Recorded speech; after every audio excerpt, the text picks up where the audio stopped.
All right, today we are diving deep into one of the most important texts in Hinduism, the Shiva Purana. This isn't just some ancient book of stories. It's a vast work that promises not just knowledge, but a complete transformation of the self. So let's get into it. Right out of the gate, the text makes this incredibly bold claim. Think about that for a second. This isn't just a collection of myths. It's being presented as a direct ticket to liberation. A spiritual medicine so potent it can wash away any sin. The question is, just how powerful are we talking about here? Well, to show you what it means, the Purana doesn't kick things off with some abstract philosophy. Nope. It starts with a story. And trust me, it's a dark one.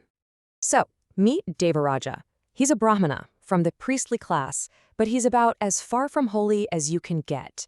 He's described as a cheat, a sinner, and then it gets so much worse.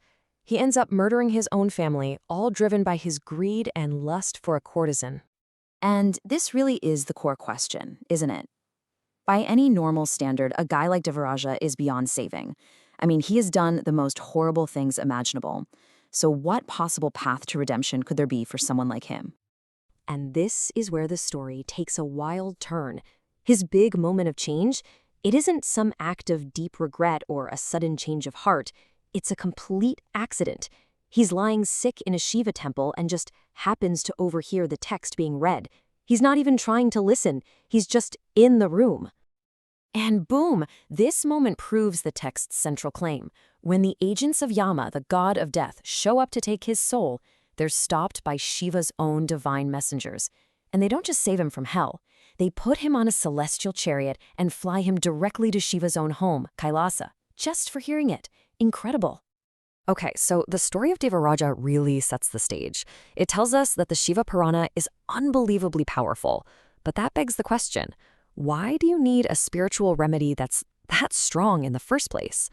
Well, the text gives a pretty clear and honestly a pretty bleak answer. The Purana presents itself as the answer for a world in a deep, deep spiritual crisis. It's a response to a very specific cosmic age, an age that, according to the text, we're living in right now. This era is known as the Kali Yuga. In Hindu cosmology, it's the last of 4 ages, and it's also the most corrupt. It's a time defined by lies, by conflict, and a time when people just generally turn away from Dharma, from what is right. And what's so fascinating is how specific the Purana gets about it. It paints this picture of a total societal meltdown. Priests are selling sacred knowledge for money, rulers are cruel tyrants, merchants are cheating customers. Even the basic family unit is falling apart. This is the fallen world that the Shiva Purana is meant to save.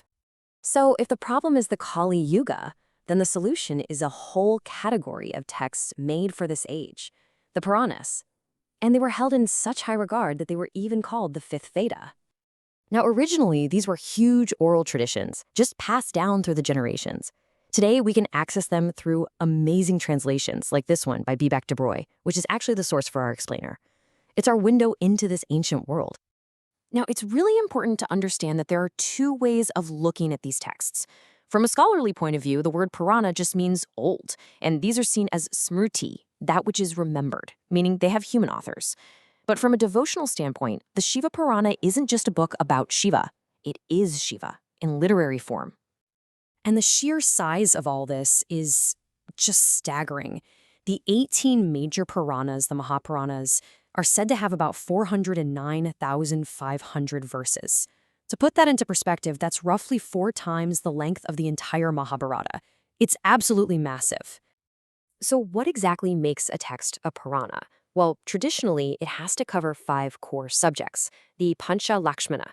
This is basically the history of the entire cosmos, how the universe is created, how it's destroyed and created again, the family trees of gods and sages, the massive cosmic ages, and even the genealogies of human kings.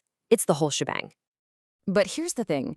When you're dealing with a text that's seen as the literal form of a god, you don't just casually pick it up and read.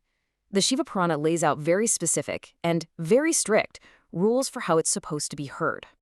You see, you don't just listen to the Purana like any other story. The act of hearing it is a sacred ritual in itself.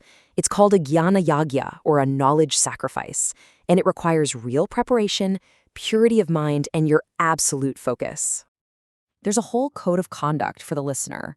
Before you can even start, you have to be initiated by the narrator. Then, during the recitation, you're expected to live simply, practice celibacy, sleep on the floor, eat simple food. And a huge no-no is criticizing or disrespecting the narrator, who is seen as a representative of the great sage Vyasa himself. And the consequences for breaking these rules? They're shockingly specific. The text says that if you criticize the narrator, you'll be reborn as a dog. If you listen from a seat that's higher than the narrator's, you'll come back as a crow. Even something that seems minor, like wearing a hat or a turban while listening, is said to bring on bad karma. It really underlines just how serious this ritual is. So, let's bring this all together. We've seen the incredible story of redemption, the dark context of a fallen world, and the strict rules for even listening to the text. So, what is the ultimate purpose of the Shiva Purana?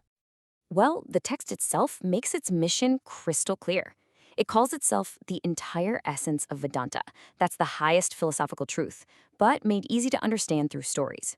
Its main job is to be a spiritual weapon, powerful enough to destroy the darkness of this age. And in the end, that's what the Shiva Purana is. It's so much more than just a collection of old stories. It's a living tradition.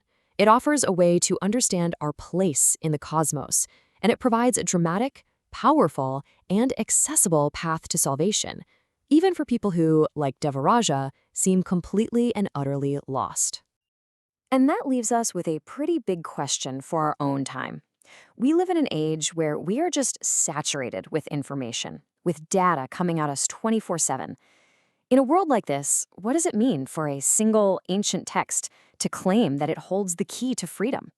What is the power of a sacred story today?